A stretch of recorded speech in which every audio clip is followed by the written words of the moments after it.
নমস্কার বন্ধুরা, তার রসনা কিচেনে আপনাদের সকলকে স্বাগত জানাই। আজ আমি দই চিকেন বানিয়ে দেখাবো।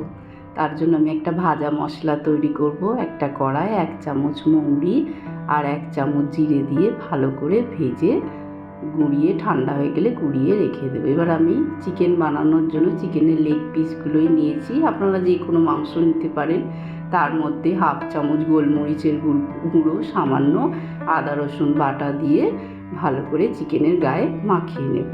এবার আমি একটা কড়ায় তেল গরম করে পেঁয়াজের বেরেস্তা করব বলে পাতলা পাতলা করে পেঁয়াজ কুচিয়ে গ্যাসের ফ্লেমটাকে জোরে করে রেখে ভালোভাবে পেঁয়াজগুলো লাল লাল করে ভেজে নেব। এবার ওই তেলে আমি চিকেনের লেগ পিসগুলো দিয়ে ভালো করে ভেজে নেব। এক পিঠ ভাজা হবে, তারপর আমি অপর পিঠটা ভাজবো। আমার ভিডিওটা যদি ভালো লাগে লাইক করবেন, কমেন্ট করবেন, শেয়ার করবেন।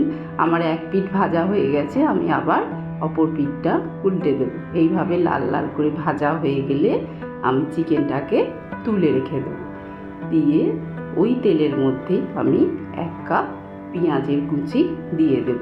দিয়ে পেঁয়াজ কুচিটাকে ভালো করে ভেজে নিয়ে তার মধ্যে তেলটা সরিয়ে পেঁয়াজগুলো সরিয়ে তেলে মৌরি, ছোটো এলাচ, তেজপাতা, কালো জিরে আর 2টো শুকনো লঙ্কা দিয়ে ফোড়নের মতো দেব তেলের মধ্যে।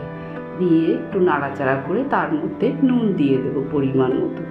দিয়ে আরও একটু ভালো করে নাড়া হয়ে গেলে জিরের গুঁড়ো, ধনে গুঁড়ো, পেঁয়াজ বাটা, আদা রসুন বাটা দিয়ে ভালো করে একটু কষিয়ে নেব মশলাটা পেঁয়াজের সাথে। এইভাবে কষাতে কষাতে তার মধ্যে আমি 1 কাপ দুধ নিয়েছি, অল্প অল্প করে সেই দুধটা দিয়ে মশলাটাকে কষাবো, জল ব্যবহার করব না।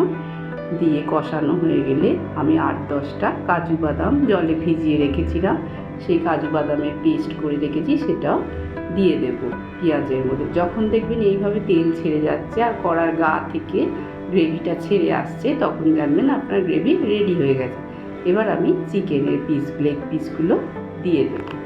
দিয়ে এবার আমি ভালো করে মশলাটার সাথে চিকেনের পিসগুলোকে ভালো করে মাখিয়ে নেব এবং কষাতে কষাতে আরও 1 কাপ দুধ দিয়ে দেব। জল ব্যবহার করিনি, আপনারা চাইলে জল ব্যবহার করতে পারেন, কিন্তু দুধ দিলে স্বাদটা অসাধারণ হবে। দেখুন এইভাবে আমি চিকেনের গায়ে মিশিয়ে দেব। এরপর আমি 1.5 কাপ টক দই ভালো করে ফেটিয়ে রেখেছিলাম, সেই টক দইটাও চিকেনের মধ্যে দিয়ে দেবো। আর টক দই দেওয়ার সময় গ্যাসের ফ্লেমটাকে লো রাখবেন। ভালো করে মিশে যাবার পর তারপর গ্যাসের ফ্লেমটা হাই করবেন, কারণ দইটা না হলে ফেটে যাবে। এবার মিশে গেছে আমার, তারপর আমি 4-5টা কাঁচা লঙ্কা চিড়ে রেখেছিলাম, সেটাও এর মধ্যে ছড়িয়ে দেবো। গ্রেভিটা মোটামুটি তৈরি হয়ে গেছে। এবার আমি যে ধনেটা ভেজে রেখে জিরে আর মৌরিটা ভেজে রেখেছিলাম, সেই গুঁড়ো মশলাটাও আমি চিকেনের মধ্যে দিয়ে দেব। আমার দই চিকেন প্রায় রেডি হয়ে গেছে, তেল ছেড়ে দিয়েছে। এবার আমি যে পেঁয়াজের বেরেস্তাটা বানিয়ে রেখেছিলাম, সেটা উপর থেকে হাতের সাহায্যে চেপে চেপে ভেঙে ভেঙে পেঁয়াজগুলো চিকেনের উপর দিয়ে দেব।